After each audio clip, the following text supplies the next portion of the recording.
Hey guys, Matt Rosenblum here with Kate Harvey. How you doing, Kate? Hi, Matt. Um, I'm good. Thanks for being on today. Kate is a strategist and author. I'm really thrilled to be with a fellow marketer. It's really nice to have this energy. And we're both from New York City. Holla back. So Kate, I'd like to always kick it off with a question. What do you wish you knew 10 years ago?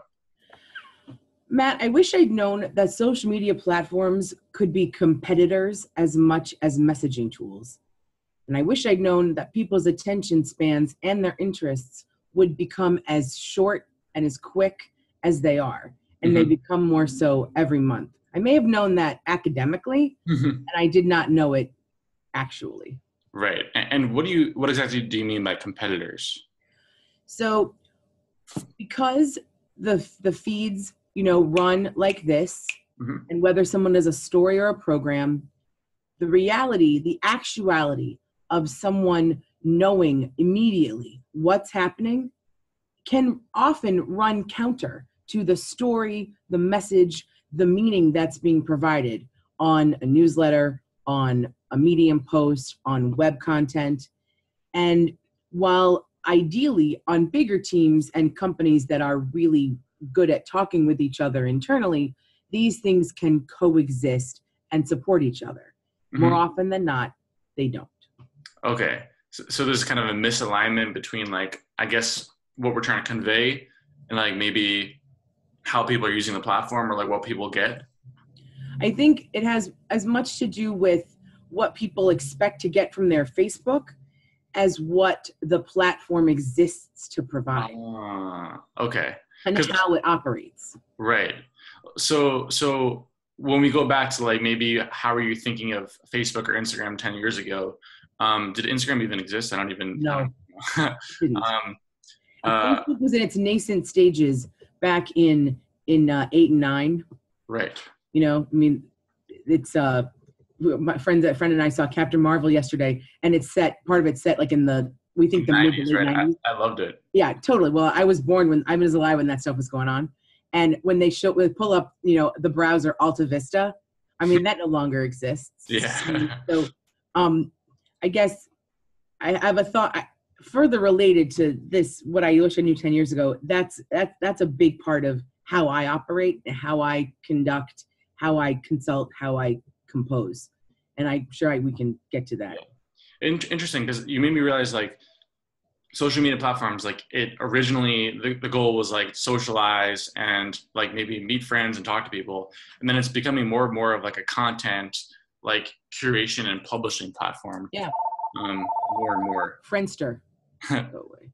Yeah. Totally. No worries. Exactly. There are using the social media platforms as tools to connect, and then there's using it, and it's becoming more of a consume content, share content, create content kind of thing. Journalism. Yes.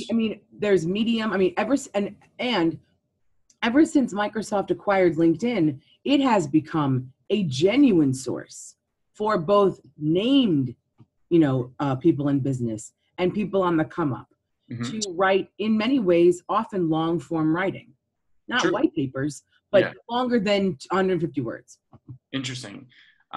You're making me kind of reframe a couple of things, because it was the case that blogging 10 years ago and 15 years ago is that was the thing. You publish there and then you get traffic automatically, and then you might go on social media to boost the traffic. Right. But now it's kind of a little different. It's not it's more you can do that and get a boost of your traffic on social media to your blog. But now the platforms themselves are content platforms. So those are places where people are discovering and consuming great content. Absolutely. Twitter permitting more characters, the existence of Medium, and the requirement basically now of having a website, whether it's a splash page or it's something that fully loads with, a lot of content. And then you also have a number of companies that will create websites and host websites. I won't say names because I don't think most of them do very good work. At the same time, I'm glad they exist, because it makes things a lot easier. Say again? It makes things a lot easier. Well, agree, because the presence people must have today. Like, I still give out business cards, okay? And I still write thank you notes. I mean, I turned 45 in June. And for me, there's something very meaningful about the tangible item. And that's part of how I think and how I take how I take information. That's also neurologically true. You know, when we write something down, it imprints it differently in our mind than if we type it. I don't have the straight stat on that, but I could find it if you need me to. No, I fully agree. And more and more I've been thinking, especially in the past year, like the importance of analog activity, like offline activity in this digital world. And it's like more and more important, and it stands out like when you meet someone in person, or like you write in your journal as opposed to your Evernote. It's these small things that we don't realize like are really powerful, but there's something about like using social media to influence analog reality and vice versa. That, you know, I think that a lot of us now are getting too caught up and getting kind of all consumed in social media, and it's hard to get out of the trap once you're in it. Cosign 1000%. Cosign. I mean, for me, an area where almost no one agrees with me is keeping things old school, where analog and person-to-person content and that effort, that those are valuable. The fact is this: people won't know about your appearance, your program, your show, your launch if you post it in a newsfeed and they're not watching. Fact: a meeting with a potential client or collaborator is more meaningful and more productive and clear when it's in person. As awesome as Zoom and Webinar Jam are, we're still people. And the opportunity to see someone's facial expression, to hear their tone of voice, to watch if they gesticulate, to see how are they moving with you? Are they listening to you? Or are they like, and they're totally checked out. They're already waiting to know when the Lakers are going to play and not lose half their season. I mean, to me, the notion that whether we call it old school or we call it dated, analog, person to person, to me, this is something of a duh. And to date, I've been unsuccessful convincing a lot of people to let others know about their newness and their launches and their performances in ways other than Facebook and Instagram. I mean, the stories, the recorded part, that's great because they include motion, which of course makes emotion. At the same time, they're not enough because your audience is static. Mm-hmm. They're watching you. They're not, vibing with you and asking you questions and saying, wait a second, what do you mean? And, oh, is that actually going to happen on Thursday? And et cetera. So right. I'm dedicated to that. And I wouldn't say I take a lot of flack for it. And I am defending it more often than I'm not mad about it because, I believe it. I think it's an accurate and very human way to tell stories, sell things, and make impact. Right. I completely agree, fully 100%. And yeah, more and more, like I'm the exact same way. It's like, I like social media platforms and I like online content creation, but it's just easier, honestly, like to build relationships offline is just simply easier, and to sell offline. Yesterday or 2 days ago, I was doing this, I was helping this person who's just starting out with her business, coaching her, and we were trying to figure out which channel she should focus on. And we had it down to all right, Instagram, Facebook, the other one was Google Ads or something else. Meetup was the fourth one. Sure. And we went through the pros and cons of each channel.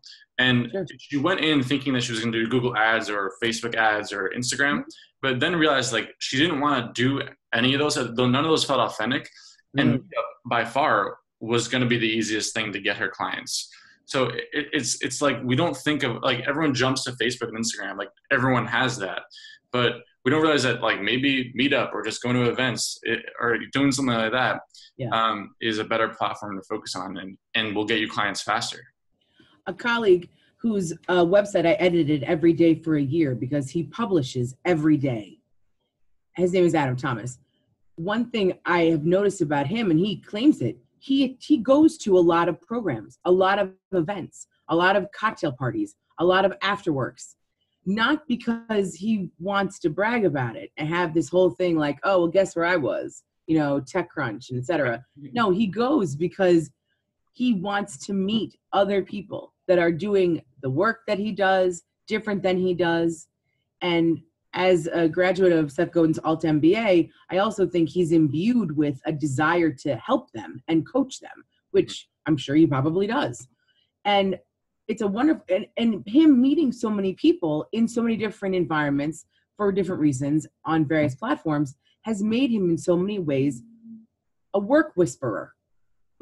Exactly. And I admire him for it. I mean, he's half my age, I think, or close to, and that he values so much the in-person is, I'm hoping we're going to see a move to that more, because social media, particularly Twitter, is and can be a tool for, violence is too strong a word, a tool for wrongdoing. Yeah. And noise. And yeah, I was going to say noise is a big thing. I think more and more people are realizing this, but just don't really know what to do about it. Right. There's a really good new book called Digital Minimalism by Cal Newport, where he theorizes like what's going on right now, and then helps you kind of create a plan of action to get away from the trap, not to completely abandon social media, but just to use it wisely, pretty much. To manage it better. Yeah. I think you and I see it as a tool. Right, totally. Not as a place, if that makes any sense. It does make sense, but then at the same time, we're kind of taking advantage of it too. Mm-hmm. So it's like a very tricky kind of thing, because at the end of the day, we want to help people where they are at. Right. I want to reach my audience, and they happen to be on LinkedIn or something. Mm-hmm. So I'm just reaching them where they're at, but I would much prefer if it were, I think LinkedIn, for me, that's a great channel. I'm using it to its advantage. I'm creating at least the Zoom conversations through it. Right. It's this whole tricky thing to using it as a tool is a lot better than just using it as a consumption item. I think for me personally, and the way I'm trying to imply it and imbue it for the people with whom I work and with whom I work is, we're going to visit there, we're going to hang there, we're not going to live there. I like that a lot. I completely agree. So what are you really curious about right now when it comes to the work you're doing? Sure. I'm curious why people are less willing and often unwilling to check out something that does not immediately click with their current interests, their immediate desires. And I get to, what's the worst that can happen? They experience something that it's new and they don't want to touch it again or read it again. Haven't they learned something? This is a mystery to me. It's not always going to be on trend or trending. At the same time, there is value in the unknown, the unexperienced.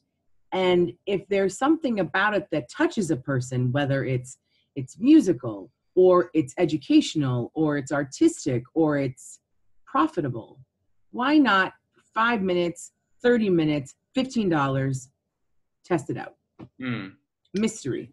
Right. And it's just for me, it comes up with people I know the most, with a reluctance to spend money on, let's say a program that's really going to get them, that's about their goals, but right. They're kind of resistant in that. What's an example where it comes up in your coworkers' lives, let's say? So not to name names, yeah, because I don't want to do that and it's rude. Right. There's a lot of talk, I believe, within coaching and within new business development. No one claims to be a unicorn, and all of the jargon, all of the description that implies that is there. What is not accompanying, though, the unicorn claim is evidence, stats, mentions by people that were not obviously paid to say it, or they're not friends or long-term cohorts. And to me, the lawyer in me is always going to raise a brow at that and wonder, what's your proof? Mm-hmm. I know it's expected of me. I mean, when I go up for company jobs, I'm against people that are half my age. And while they don't have the experience I have, they're younger than I am and they aren't cynical. And they're willing to, start from the ground up, as I am too, but they don't have anything to unlearn. They can just learn it, which I understand. I support that. I also think that there's value in talking with people that have a little bit, under the belt. Right. Where I wonder if people kind of not fall victim and choose to trust or, dedicate their money and time and effort to something is they were touched by something that the person or their program speaks to, whether it's ego, whether it's comfort, whether it's a really strong promise, or just straight up good old American seeming of value. It's worth your time, worth your money. Right. And I think people are afraid to take the risk sometimes, but you're right, like proof helps overcome that. So when it comes to like, what's the most common mistake people are making when it comes to the work that you're doing? Well, this aligns really well with the thing that no one seems to agree with me on, and that's ditching, eschewing, ignoring the analog. I mean, yes to the web. My first grown-up job after school was in the digital practice at an ad agency. And yes to the web, because so much of the delivery today has to do with timeliness and literal presence. So if we have web, which is great, there's still what we used to call attendance or just paying attention and talking with someone and keeping the personal actions in the professional, not the personnel actions, the personal actions in the professional. To many people, it's a lost art and there's no value in it, which I 100% disagree with. Example, let's say an amazing artist, MC, guitarist, hip hop singer, they're on the come up and they just booked a spectacular engagement at fill in the blank with whatever venue you think is the best or whatever festival you think is killer. And the way they tell their fans, their followers, their friends, their believers, their supporters, that they booked this, that they will be on stage, on mic, is on social. Yeah. That's it. Yeah. There's no email sent. There's no phone call made. There's no text message. There's no run into someone at the gym, at Starbucks, on the subway platform. Oh, yo, I'm going to be at fill in the blank next Thursday. Right. Check it out. Nothing. Right. Yeah.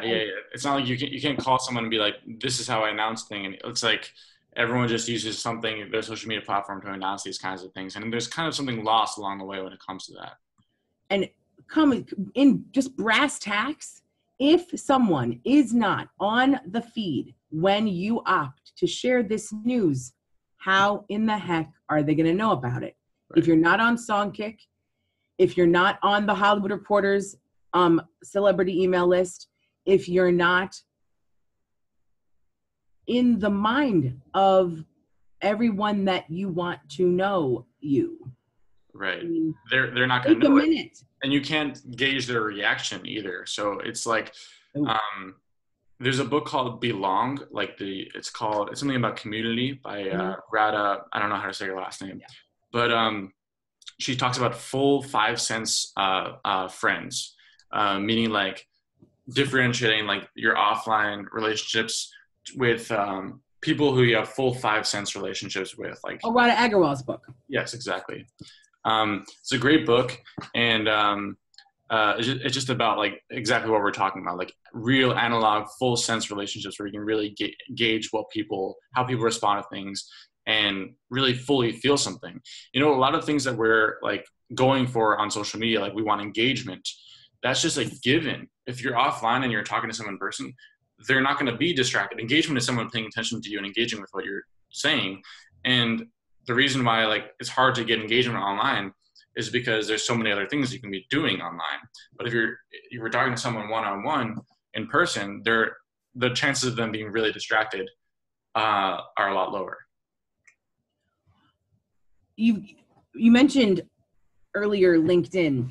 So you and I think, take advantage of the opportunity to message someone individually and directly on LinkedIn. It's how we know each other. Totally. And I forget how I came to follow a professor at a university. He works in philosophy. And he wrote something last month that touched me, struck me so deep that I shared it with several people, two of whom I know are struggling with something relevant to what he's talking about. And so I took a chance I wrote him a note. I was like, I just want to thank you for having written this, and that you would step outside of your classroom and choose. And he's very thorough with this. Like, he's got material that he makes available on that platform, and I'm sure other places too. And so he wrote me back, which I didn't expect, nor was I upset by. And to hear his, appreciation that I acknowledged him doing it, I had offered him a copy of my book because it felt, what I have shared felt relevant to what he's doing. And he very happily accepted it, told me where I could send it, and, closed it with, he looks forward to us getting to know each other. And that's the kind of statement that someone doesn't say to be polite.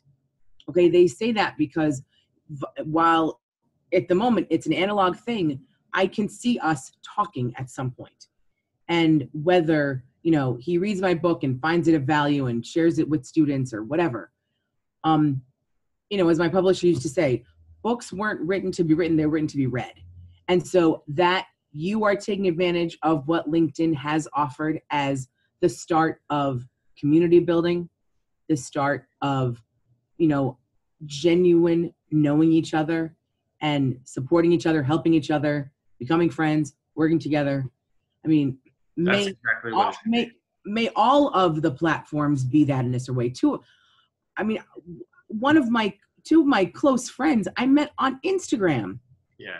And we've come to work together. That's amazing. It can happen that way. Well, that's a really good success story. And that's exactly what it should be. Like, you're using a platform, it should be like kind of a superficial beginning and entryway into a relationship. And the relationships need to start superficially because that's just how they are. It starts like more surface level, and then it's kind of deeper and deeper and deeper as it goes. But that's exactly what I think social media should be. It's like, you use it as a starting point, and then keep on expanding the relationship as it goes on. And then hopefully later on, you're like, it's more like you're talking on the phone or you're texting, and then you're meeting in person, and just gradually evolving like that. Like online dating. Okay, you may have met on the web, but you don't live on the web. Right. Okay? You end up going out, you hang out, you become exclusive, you get married, you have children. I mean, it may have begun, on Match or Grindr or whatever. And then two people get together and the human of us is still there. And that keeps us. Right. At least that's what I hope for. Totally agree. All right, so you mentioned your book a little bit. Do you want to share a little bit more about that? Sure. I appreciate the opportunity. I'm the survivor of a traumatic brain injury. And what was supposed to have killed me, at least by medical thought initially, and what obviously didn't, the recovery was really difficult, first medically and then personally. So once I was better, I realized I could not possibly have been the only person that hit the ground, had to start from scratch, and had no idea what to do. And so I wrote a book in the hopes of putting together something of a blueprint that could help people feel that not only were they not alone, it wasn't so hard. Mm-hmm. So that's what I did. And I'm grateful to have decided to put it as an audiobook with me reading it, because I think me telling the story, which is my story, for all of us, that's useful. And I'm very grateful to, as Brene Brown said when I met her last year, trauma is trauma. We're all going to go through something that's going to harm us. And then the question is, how do we come back from it? Yeah, wow. Amazing. Yeah. And I look forward to reading it. Like, how can we get our hands on it? My book, which is called Believe It and Behave It, How to Restart, Reset, and Reframe Your Life, is available on every selling platform in the world on the web, at some independent bookstores, iTunes, Audible, Amazon, Barnes & Noble, all of it. I see it here on Amazon right now. It looks awesome. I like the cover that you have. How to restart, reset, and reframe your life. Awesome. Yeah, this is really cool that you wrote this, and congratulations. Thank you. Cool that you met Brene Brown too. That's a big deal. Her and Graham McKesson were speaking at Riverside Church about a year ago, and her first book, The Gifts of Imperfection, which is a book I recommend to everybody I know in the startup community, whether they are in the nascent stages of their business or they've been in it for a little while. And that book, The Gifts of Imperfection, meant so much to me during my time of putting it back together that it's in my book's acknowledgments as a useful thing to look at. So I brought a copy of mine for her, and after I decided, okay, can I handle the selfie crowd or do I set it down? I'm like, no, she's a remarkable person. Mm-hmm. I want to say to her, thank you. And so I think I waited for everyone to be like, because I just, whatever, it's fine. This wasn't my thing. Right. And I came up to her, I said, really quickly, thanks for the Gifts of Imperfection. This is what it meant to me. This is when I read it. And this is what I came up with as a result. And she was like, all right, like stepped back and kind of gave me the look. And I think, in another context, we would have high-fived. So one way that she stands for all of us is in just the straight naked of who we are in all ways, always, which we all can do. Right. It's a really powerful book about really anyone can find useful for how you be more vulnerable and own yourself more. Thanks so much for sharing. Is there anything else you want to share with us before we get going? No, not in the slightest. I mean, I appreciate so much that you've kind of boiled down in the most useful, effective way how to get into what is going on right now in our communications world, analog, digital, what's coming, VR, all of it. You have your finger in all of it, and you're really balancing it well for us. So thank you.